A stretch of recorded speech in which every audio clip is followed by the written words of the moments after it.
TNI mengungkap ada dugaan tindak pidana pencemaran nama baik yang dilakukan pemengaruh atau influencer Ferry Irwandi terhadap institusi TNI. Namun menurut polisi, putusan Mahkamah Konstitusi tidak memperbolehkan institusi melaporkan seseorang atas dugaan fitnah. Kami akan diskusikan ini bersama Kepala Pusat Penerangan atau Kapuspen TNI Brigjen Freddy Ardiansyah dan Direktur Amnesty International Indonesia Usman Hamid. Selamat sore semuanya dengan Tifal di sini. Apa kabar? Selamat sore Tifal dan Pak Kapuspen. Terima kasih semua sudah bergabung dalam diskusi kami kali ini. Pak Freddy, saya ke Anda dulu. Karena kan kemarin setelah konsultasi dari polisi bilangnya lembaga atau institusi tidak bisa melaporkan untuk dugaan pencemaran nama baik. Sehingga dengan hal semacam ini, apa langkah TNI berikutnya, Pak? Iya, terima kasih. Saya sudah diundang ke Kompas ya. Jadi sebelumnya kami sampaikan bahwa pada hari itu juga di tanggal 8 itu kami juga sekaligus melayangkan pengaduan atau somasi kepada Dewan Pers terkait dengan penayangan artikel dari Tempo.co, juga menggunakan hak jawab kepada Tempo.co juga untuk terkait dengan artikel di 2 hari, tanggal kalau nggak salah tanggal 6 dan tanggal 7, serta konten di bocor halus. Ya. Oke. Setelah itu di siang hari itu juga kami langsung ke Polda Metro dengan tujuan untuk konsultasi secara hukum kepada terkait dengan tindakan dari saudara FI yang kami rasa sudah memberikan fitnah, kemudian ujaran kebencian, provokasi, disinformasi, serta adanya potensi penghasutan yang kami kira perlu adanya untuk tindak lanjut ya, langkah-langkah hukum. Seperti itu, Mas. Oke. Dan dari temuan teman-teman Satuan Siber TNI ini apa? Apakah betul itu kaitannya dengan yang disebutkan darurat militer seperti yang disebutkan juga oleh Pak Sulaiman Ponto kepada kami kemarin? Itu salah besar itu kalau dikait-kaitkan sama darurat militer itu. Makanya itu kemarin dan Sat Cyber juga menyampaikan secara gamblang dan jelas ya bahwa ada unsur-unsur penyebaran berita bohong di situ. Ya, udah disanggah berulang kali baik itu oleh Wapang TNI, Wakil Panglima TNI maupun oleh Menhan sendiri ya terkait itu. Ya, jadi TNI akan selalu berada dalam koridor konstruksi hukum yang jelas. Ya, seperti yang pernah saya sampaikan pada saat preskon itu juga ya, bahwa kita bekerja sesuai dengan koridor hukum yang jelas, kemudian juga kita tegak lurus kepada penguasa tertinggi, pemegang kekuasaan tertinggi atas darat, laut, dan udara, yaitu Presiden. Ya. Jadi tidak mungkin kita melaksanakan hal-hal yang seperti yang disampaikan itu. Sorry, saya potong, Pak. Masyarakat ya, adanya darurat militer itu sangat-sangat menyesatkan saya kira. Ya. Oke, sehingga spesifiknya Pak, dugaan pencemaran nama baik ini, saya butuh penegasan lagi. Terkait dengan hal apa Pak yang membuat akhirnya ada dugaan tindak pidana di situ? Itu nanti untuk lebih jelasnya akan tidak saya sampaikan di sini, tapi nanti akan dari Babinkum juga tadi sudah rapat juga. Ada beberapa pasal yang di KUHP. Ya, tadi kalau nggak salah ada 6 atau 7 pasal yang bisa mengaitkan itu, tapi nanti ini masih dibicarakan di internal kita. Mohon waktu nanti akan saya sampaikan. Salah satu pasalnya terkait pencemaran nama baik, Pak? Pencemaran nama baik kan kemarin kan sudah kita angkat, kemudian kan dimentahkan oleh Polda Metro ya terkait dengan putusan MK itu ya. Jadi memang kita melihat ke berbagai kemungkinan tindak pidana yang dilaksanakan oleh saudara FI ya. Seperti yang saya sampaikan tadi, ada fitnah, kemudian disinformasi, kemudian manipulasi sebuah berita bohong. Ingat, saya sampaikan Mas, pada saat tanggal 5 saya ingat itu, pada saat Maulid Nabi itu saya sudah menggelar preskon juga. Ya, bahkan sebelumnya, jauh hari sebelumnya saya sudah menyampaikan bahwa berita-berita penangkapan TNI provokator itu jelas-jelas hoax. Sudah saya bantah itu berulang kali. Tapi kenapa video-video itu masih dijadikan dasar untuk menganalisa dasar untuk membuat analisa digital. Itu yang saya sesalkan, ya. Kami sesalkan karena itu sudah berulang kali dan itu sudah ditegaskan oleh Polri. Polri menyampaikan bahwa itu kesalahpahaman, ya kan, di lapangan. Kemudian itu tidak terjadi, tidak ada penangkapan dan lain sebagainya. Demikian, Mas. Oke, sehingga penegasan saja Pak, kalau kemudian sudah konsultasi dan ternyata dari saran polisi itu tidak bisa diadukan dalam atas nama institusi, maka siapa yang nanti akan melaporkan kasus dugaan tindak pidana Ferry ini ke polisi kemudian? Nah, itu nanti kita sampaikan berikutnya. Mungkin saya nggak bisa jawab sekarang, tapi nanti akan langkah-langkah hukum apa yang TNI laksanakan. Yang pasti TNI sangat menghormati kebebasan berekspresi. Saya menghormati kebebasan saudara FI untuk memberikan pendapat, baik itu di ruang digital maupun di talkshow, di wawancara dan sebagainya.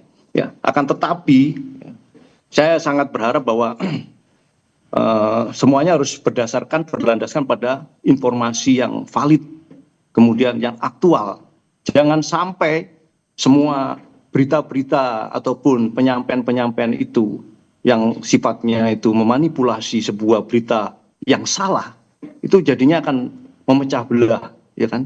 Baik. Kemudian mengadu domba dan memprovokasi, saya kira itu, Mas. Oke, Bung Usman merespon itu. Nah, ini kan dasarnya berarti kan karena TNI sudah sempat mengklarifikasi, tapi narasi sebelum klarifikasi itu dipakai oleh Ferry, makanya muncul di konten media sosial itu, Bung Usman. Itu gimana ngeresponnya?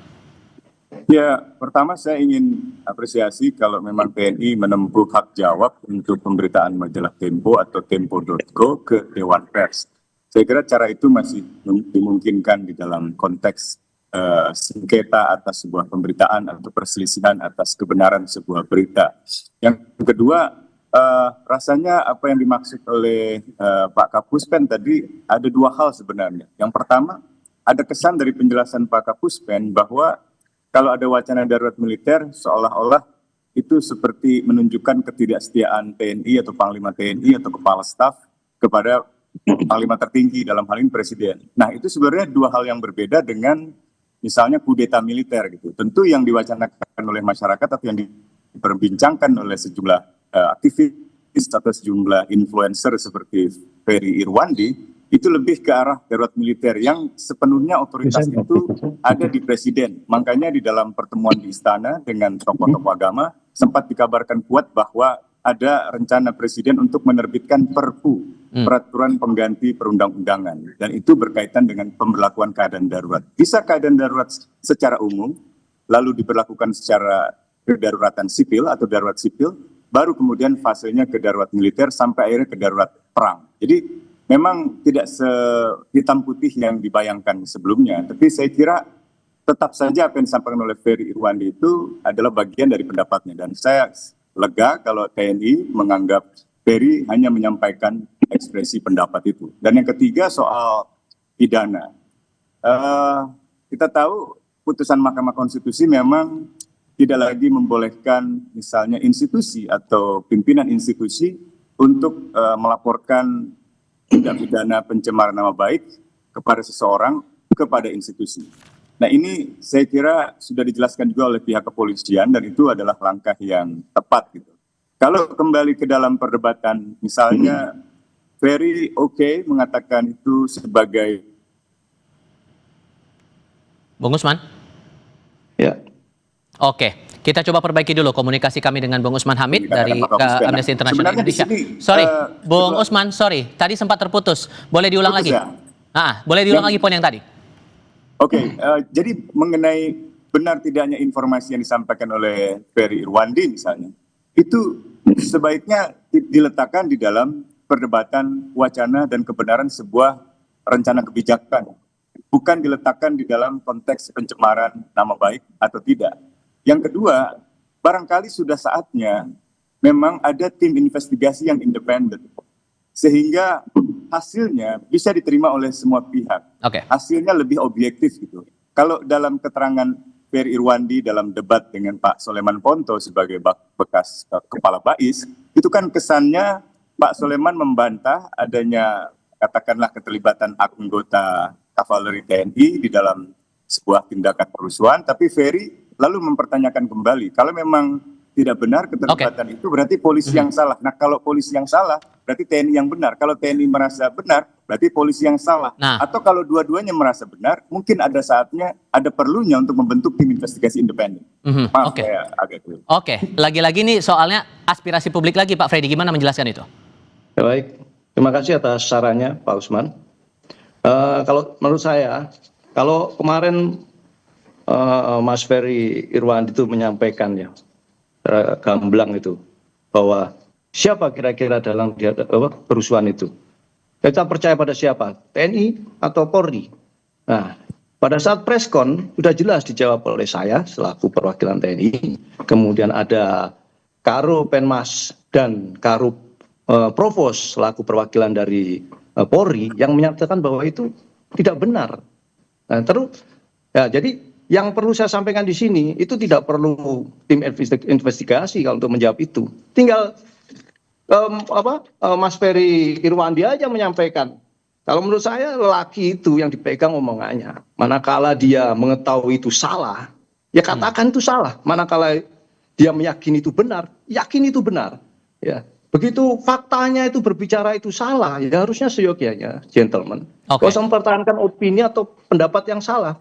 Ya, jangan membenarkan dan merasa benar. Jangan membuat pembenaran. Ya. Dan sejauh ini, sorry Pak saya potong. Bentar, Mas.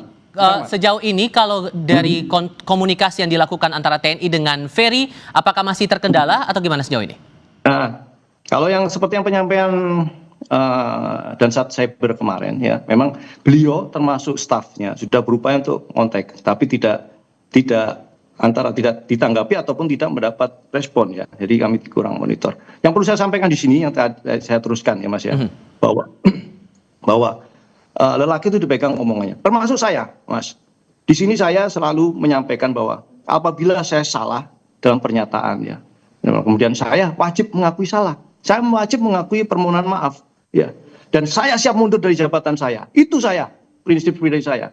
Dan itu saya sampaikan di sini pada saat perintah Panglima begitu mendengar, Panglima TNI mendengar ada anggota yang diisukan ataupun dibuat berita, diviralkan terlibat itu. Panglima langsung menyampaikan, ya apabila ada prajurit yang terlibat, tidak dengan tegas. Ya, kemudian disampaikan juga bahwa beliau jabatan dan pangkat ini harus dipertanggungjawabkan, bukan hanya dunia tapi akhirat. Itu yang harus kita pegang. Itu harus kita pegang, Mas. Sehingga muncul pertanyaan juga di publik begini, Pak. Oke, kalau kemudian polisi punya satuan siber yang langsung menangani dari aspek hukumnya. Untuk satuan siber yang kemarin konsultasi dengan Polda Metro Jaya, apakah juga langsung menjurus pada aktivitas media sosial atau aktivitas percakapan di media sosial juga di ranah sipil? Tapi jawabnya nanti, kita jeda sebentar. Kami segera kembali.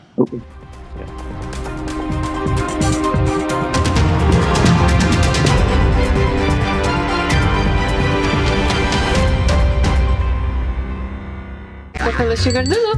Wah, rendah gula. Nyaman diminum.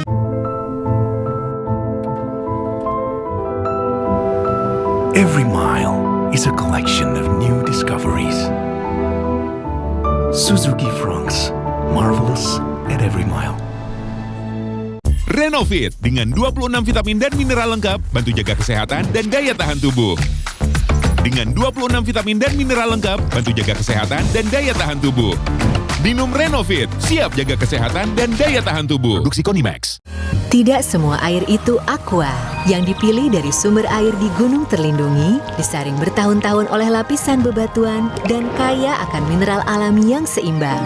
Sehingga aqua terasa dingin tanpa didinginkan. 14 tahun bukanlah waktu yang singkat sebagai pilar keempat demokrasi. Mencerahkan akal nurani menjadi misi bagi kami dalam merajut harmoni. Jadilah bagian dari Indonesia Harmoni di 14 tahun Kompas TV.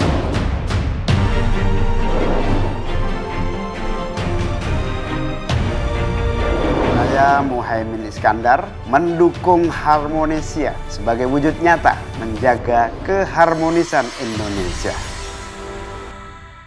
Kok yang ini, Pak? Kalau tutupnya aja gini, isinya gimana? Tidak semua air itu sama. Aqua dalam galon yang dibersihkan 20 kali, diisi tanpa tersentuh tangan dan ditutup sempurna. Aqua, 100% murni, 100% aman. Floridina, nomor 1 freshnya, nomor 1 funnya. Bulir jeruknya asli, lebih banyak. Coco Beats-nya cuy-cuy, dapat segernya, dapat funnya. Floridina, nomor 1 fun, asli jeruknya, asli bulirnya. Oh, kerjain tugas berduaan. Temukan kode unik di tutup botol Aqua. Kirim kodenya lewat WhatsApp. Menangkan apartemen mewah, mobil, dan hadiah menarik lainnya. Minum Aqua dapat hadiah miliaran tanpa diundi. Yuk cobain CDA Fish and Chicken Nugget yang membuatku selalu ketagihan. Tasty combo, crispy, tasty. Mau. Kalian mau? Silahkan dicoba.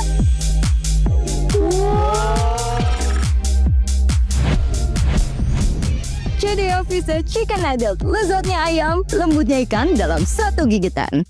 Kita memasuki adu penalti. Di saat penting, kita perlu yang terbaik. Aqua, 100% murni, alirkan kebaikan alami, dukung 100% performa. Aqua, 100% murni, pilihan timnas Indonesia. Umpan lambung apa umpan terobosan yang terbaik? Ridho! Seger-seger, luwak white coffee. Luwak white coffee less sugar dulu. Wah, Luwak white coffee less sugar dibuat dengan susu rendah lemak, rendah gula, rendah kalori. Menangkan 5 tiket nonton langsung Piala Dunia. Kirim 5 bungkus kopi luwak apa saja. Foto dan upload ke sosial media tag Kopi Luwak Official. Buruan kirim, pemenang akan segera dipilih. Luwak white coffee, rendah gula, Nyaman diminum. Luwak white coffee less sugar dulu. wah. rendah gula. Nyaman diminum.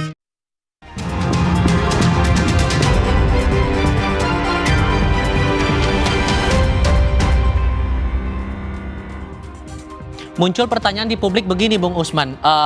Apa yang membedakan Satuan Siber TNI ini dengan polisi yang juga melakukan pemantauan terhadap aktivitas percakapan di media sosial, terutama di ranah sipil? Anda merasa bahwa pertanyaan itu masuk akal merujuk dari kasusnya Ferry ini, Bung Usman? Oh, jelas sekali masuk akal. Karena perbedaan keduanya sangat jelas. Misalnya untuk Satuan Siber di TNI atau di lingkungan Kementerian Pertahanan dan TNI, itu untuk menjaga keamanan siber di lingkungan mereka.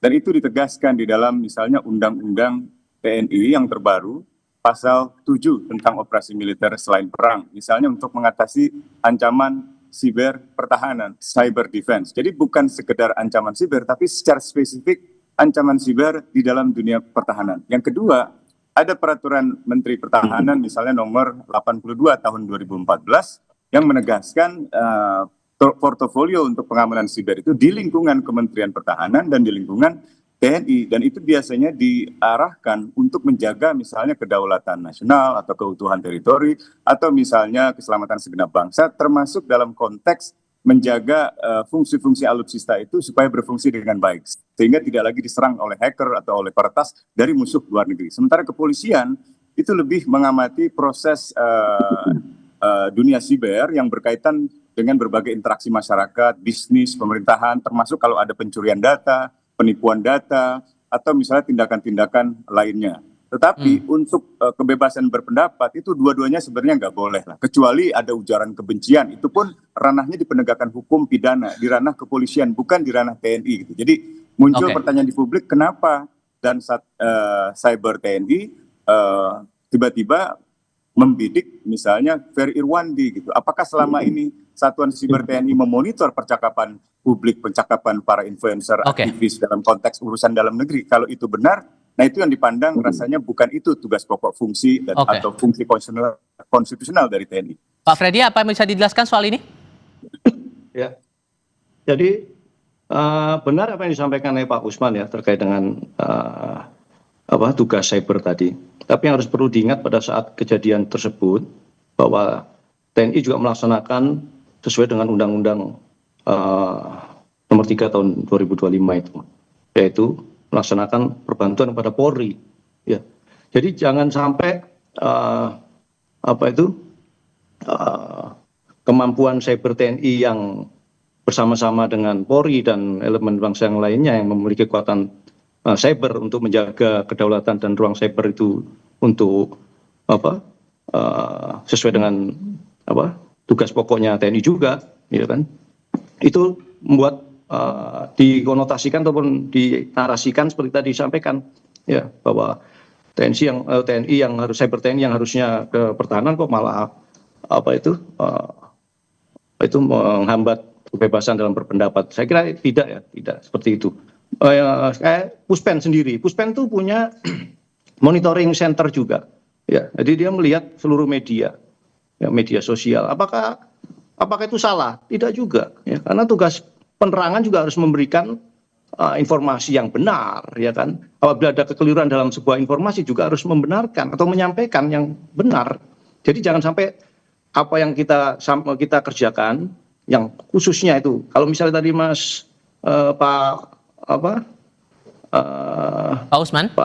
Pak Usman itu menyampaikan apakah itu sesuai dengan tugas pokok? Sesuai, sangat sesuai. Kita lihat sendiri bagaimana sesuai dengan tugas pokok yang ketiga itu, melindungi segenap bangsa dan seluruh tumpah darah Indonesia ya kan, dari segala ancaman dan gangguan ya, itu fungsi cyber di ruang digital sebagai cyber TNI. Saya kira seperti itu ya kan. Menilai sebuah ancaman, kemudian memberikan output yang input dan output yang baik kepada pimpinan sebagai end usernya siapa, nanti dia memberikan saran masukan. Bukan untuk tadi saya sampaikan, bukan untuk menghambat ataupun membatasi ruang ekspresi, tidak, bukan untuk itu. Saya yakinkan bukan untuk itu. Oke. Sehingga dengan membaca analisis semacam tadi yang sudah Bapak jelaskan Pak Freddy, maka apa langkah berikutnya dari TNI secara konkretnya setelah konsultasi itu akan melakukan apa lagi? Ya, seperti saya sampaikan tadi pun masih kurang lebih jam 11 kami lihat juga orang-orang dari personil Babinkum TNI itu juga melaksanakan koordinasi bidang hukum ya, kan? Bagaimana langkah-langkah hukum yang nantinya akan dilaksanakan, yang ditegaskan dan dilakukan oleh TNI. Namun yang pasti ya Mas, di momen kali ini juga saya sampaikan pesan dari Panglima ya, bahwa kita jangan sampai mudah terprovokasi. Dan jangan sekali kita harus menempatkan ini Mas, kalau saya bilang menempatkan kepentingan bangsa dan negara di atas kepentingan pribadi atau kelompok, itu harus dipegang teguh. Jadi saya sampaikan tadi, jangan sampai nanti narasi-narasi yang negatif, framing negatif, bahkan sesat itu malah mengadu domba kita, mengadu domba rakyat dengan TNI dengan Polri, ya kan? Sehingga itu harganya mahal. Kita lihat sendiri di berbagai belahan dunia itu, bagaimana konflik terjadi dan sebagainya. Saya kira itu. Boleh saya nyampaikan ajakan ya Mas ya? Oke, boleh, silakan Bapak. Sebelum saya kasih ke sebagai warga negara, kita mengedepankan kepentingan bangsa dan negara, kemudian jangan sampai mudah terprovokasi, ya kan? Kemudian upaya-upaya untuk memecah belah, bahkan melemahkan TNI, ya, melemahkan TNI, karena tahu, ya itu tahu, TNI itu selalu bersatu bersama rakyat, selalu mengedepankan semangat persatuan, sehingga saya harapkan itu jangan sampai ada upaya-upaya untuk mengadu domba dan memuturkan. Sehingga Bung Usman, kalau menurut analisis Anda, batasan apa yang dianggap bahwa ini jatuhnya sudah pencemaran nama baik di tengah ada semangat kita untuk ya kebebasan berekspresi seperti yang sudah ditegaskan Bung Freddy, ya TNI tidak ada upaya untuk menutup kebebasan orang untuk berpendapat? Ya, batasannya sederhana. Kalau merujuk pada Mahkamah Konstitusi, sekali lagi, institusi tidak bisa menjadi dasar untuk melaporkan tindak pidana pencemaran nama baik kepada kepolisian. Jadi kalau ada yang tersinggung pribadi-pribadi, tidak bisa lalu menggunakan institusi sebagai dasar untuk melaporkan Ferry Irwandi kepada kepolisian. Seandainya TNI atau Puspen TNI misalnya memiliki fakta, memiliki data, memiliki informasi yang saya kira menurut TNI itu benar, silakan disampaikan kepada masyarakat, dikomunikasikan, sehingga masyarakat juga bisa menimbang-nimbang yang benar itu adalah Ferry Irwandi atau keterangan yang disampaikan oleh misalnya lingkungan TNI. Sebaliknya juga begitu, bagaimana dengan pihak kepolisian. Nah, saya pribadi sudah melihat situasinya membutuhkan semacam investigasi yang independen, sehingga kedua belah pihak bisa memperoleh penyelidikan yang objektif. Mungkin publik akan melihat, oh keterlibatan anggota TNI dibantah oleh TNI. Rasanya tidak objektif gitu, karena institusi biasanya ada esprit de corps, ada pembelaan terhadap anggota. Demikian pula polisi, kalau polisi diduga melakukan pelanggaran hukum atau melanggaran HAM, lalu polisi... Oke. Sudah kami tangkap poinnya di situ. Tampaknya kita mengalami gangguan koneksi lagi nih dengan Bung Usman. Bertanya secara kritis. Jangan-jangan saya kira harus di... Oke, Bung Usman. Saya kasih ke Pak Freddy. Maka Pak Freddy, jaminan bahwa itu semua terbuka. Apa yang mau disampaikan dari pihak TNI? Dari awal yang saya nyampaikan dari awal bahwa itu pemberitaan salah, pemberitaan hoax, berita bohong itu terbuka. TNI selalu terbuka terkait itu. Ya kan, kemudian selalu memegang teguh asas-asas independensi serta akuntabilitas itu wajib kita. Apalagi di zaman era digital saat ini. Tidak bisa kita itu TNI udah bergaya-gaya akan berbohong, kemudian menutup-nutupi, tidak akan mungkin bisa. Ya, saya kira itu. Dan saya sampaikan tidak ada kriminalisasi. Ya, tidak ada kita menghambat kebebasan berpendapat maupun kebebasan sipil, kebebasan berekspresi, tidak ada. Kita tetap menghargai ruang demokrasi. Baik. Saya kira itu. Pak Freddy, Bung Usman, terima kasih banyak sudah berdiskusi bersama kami kali ini. Saya selalu semuanya. Selamat sore. Terima kasih banyak. Pak Usman, makasih.